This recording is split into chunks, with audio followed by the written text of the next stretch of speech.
નમસ્કાર મિત્રો, સ્પેપ ચેનલમાં ખૂબ ખૂબ સ્વાગત છે.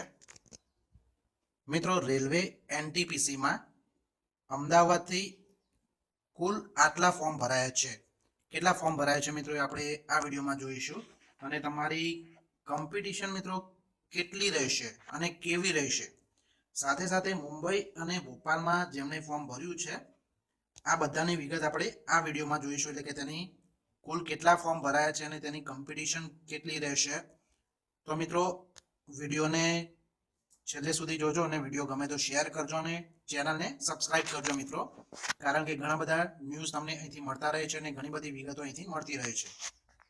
હવે મિત્રો, આપણે વિડીયો સ્ટાર્ટ કરીએ.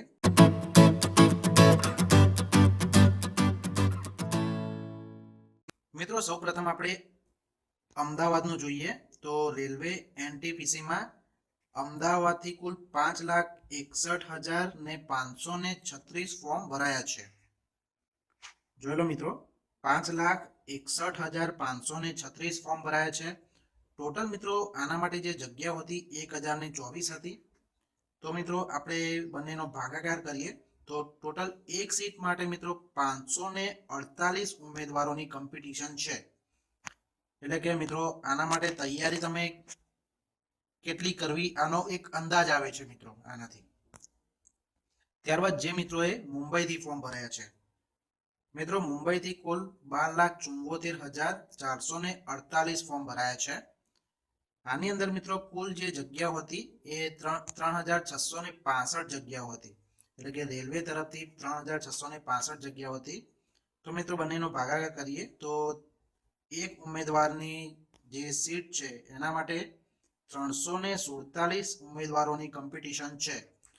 મિત્રો આના પરથી તમે જોઈ શકો છો કે અમદાવાદ કરતા મુંબઈમાં જે કોમ્પિટિશન છે એ ઓછી છે. પણ મિત્રો તમે જેમાં ફોર્મ ભર્યું છે એના માટે જ તમારે પ્રિપેરેશન કરવાની છે. ત્યારબાદ મિત્રો ભોપાલની વાત કરીએ તો ભોપાલમાં કુલ જે ફોર્મ ભરાયા છે 5,94,267 ફોર્મ ભરાયા છે. મિત્રો આ માટે જે જગ્યાઓ હતી 997 જગ્યાઓ હતી. રેલવે તરફથી ઓફિશિયલ 997 જગ્યાઓ હતી. બંનેનો ભાગાકાર કરીએ તો મિત્રો 596 ઉમેદવાર એક જગ્યા માટે એટલે કે એક સીટ માટે કોમ્પિટિશન છે. 596 ઉમેદવારોને તમે હરાવી શકો તો તમારી સીટ પાકી ગણાય. તો મિત્રો આ હતી અમદાવાદ, મુંબઈ અને ભોપાલની ઇન્ફોર્મેશન. મિત્રો તમે તમારે કોઈ બીજા સેન્ટરની કોઈ ઇન્ફોર્મેશન જોઈતી હોય તો તમે કમેન્ટમાં લખી શકો છો, હું એનો પણ વિડીયો બનાવીશ. તો મિત્રો વિડીયો વધારેમાં વધારે શેર કરજો અને ચેનલને સબસ્ક્રાઇબ કરજો. ફરી મળીશું મિત્રો. Thank you.